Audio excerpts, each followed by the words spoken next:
Karibu wapenzi watazamaji, ni wachanganulie mawili matatu yale ambayo yametendeka.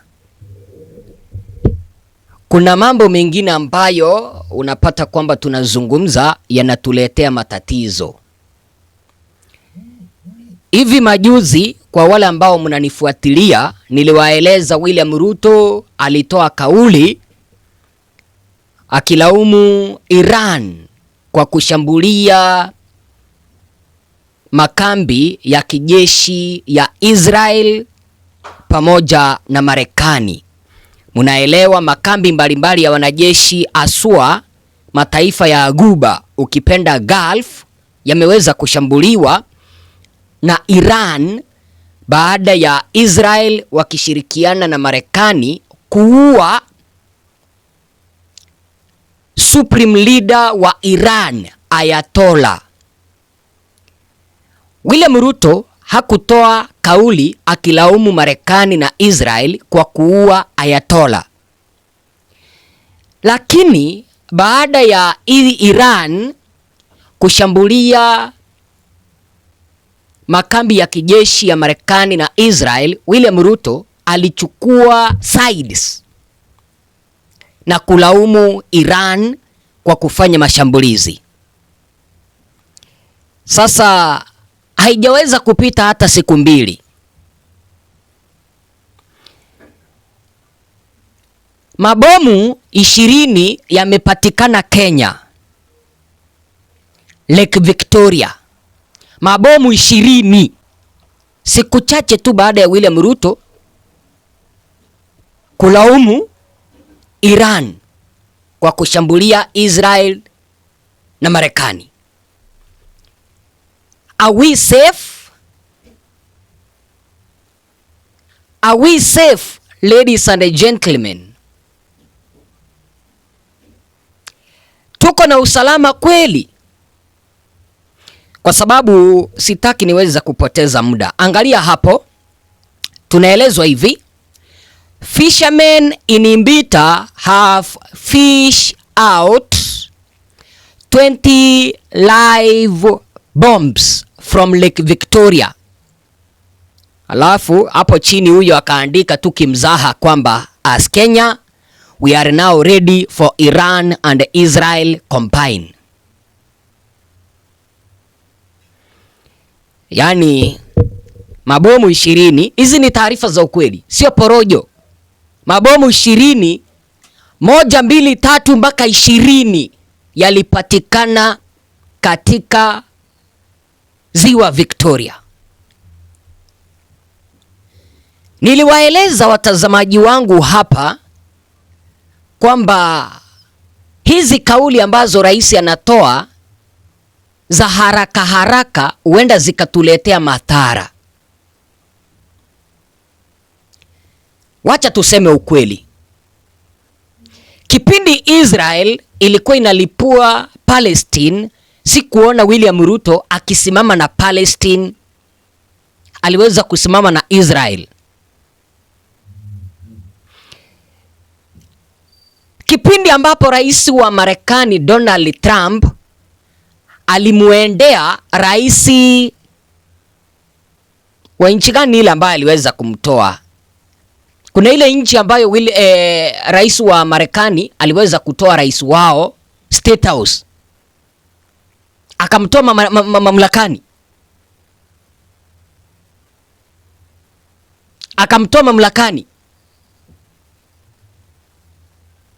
akamteka nyara kutoka mamlakani, akampeleka. Sasa hivi yupo Marekani, anafunguliwa mashtaka ya kuuza madawa ya kulevya. Hatukumuona Rais William Ruto akikemea hicho kitendo. Lakini William Ruto inaonekana kwamba yeye ni puppet wa Marekani. Bwana Ruto ni puppet wa Marekani. Yaani hata kama ni kutuuza, anaweza akatuuza. Yaani Iran imejibu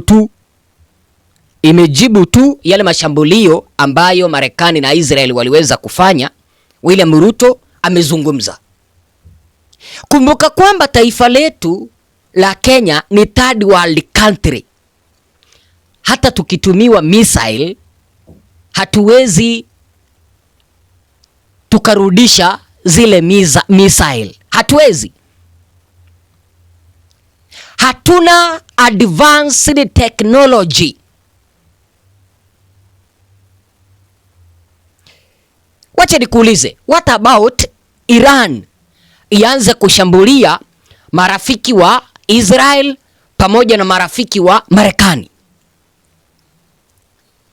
Kwa sababu Iran itasema kwamba okay, tumeshindwa kushambulia Marekani, wacha basi tuanze kuwatafuta marafiki wa Marekani. By the way, niliona leo hii balozi wa Marekani akisema kwamba zile missile ambazo zinatoka Iran, Marekani haiwezi kazuia. Imagine huyo mwenye analia ni balozi wa Marekani. Sasa sisi watu wa third world country tutafanya nini? Kama a first world country wanalia wakieleza kwamba missile ambazo zinatoka upande wa Iran ni kali mno, sisi tutafanya nini? Kwenye vita vya Iran, Israel na Marekani, Kenya hatungepaswa kuingilia hata.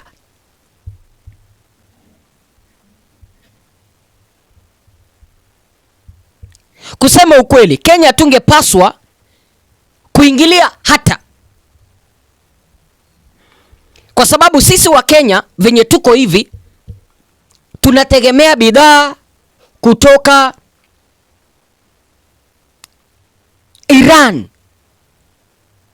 Mafuta ambayo tunauziwa hapa Kenya ya petroli yanapitia ziwa la Iran. Sasa hivi venye vita ambavyo vinaendelea pale,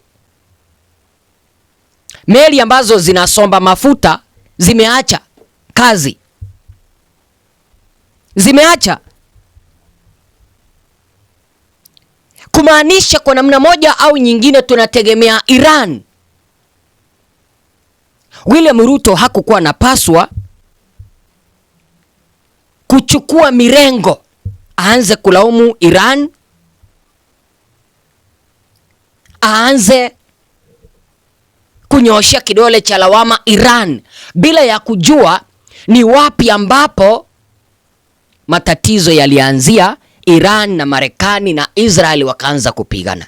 Unajua ni kana kwamba wewe, wacha nikupee mfano mzuri nikimalizia. Ni kana kwamba wewe mtazamaji wangu usikie majirani wakilimana, mume na mke wanapigana.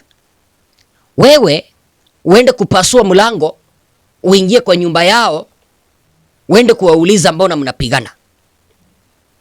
Vita ambavyo havikuhusu. Kama wangekuwa wamekuita njoo utusaidie kuyatatua, basi hapo ungeenda.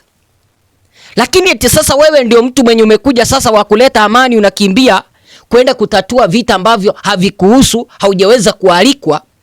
Utakipata kile ambacho umeenda kukitafuta.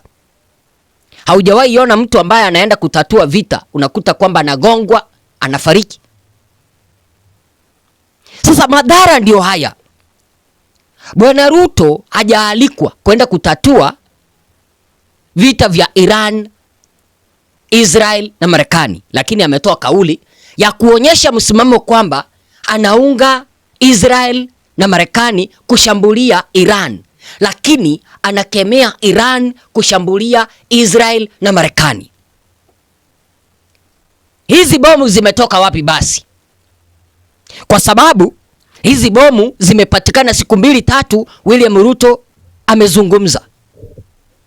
Ni kitu gani ambacho kitatuzuia tusiseme kwamba hizi bomu zimepatikana baada ya William Ruto kulaumu Iran kwa kushambulia Israel na Marekani.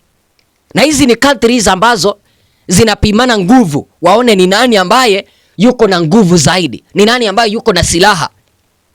Vitu vingine Kenya tupaswi kuingilia. See you in the next video. May God bless you.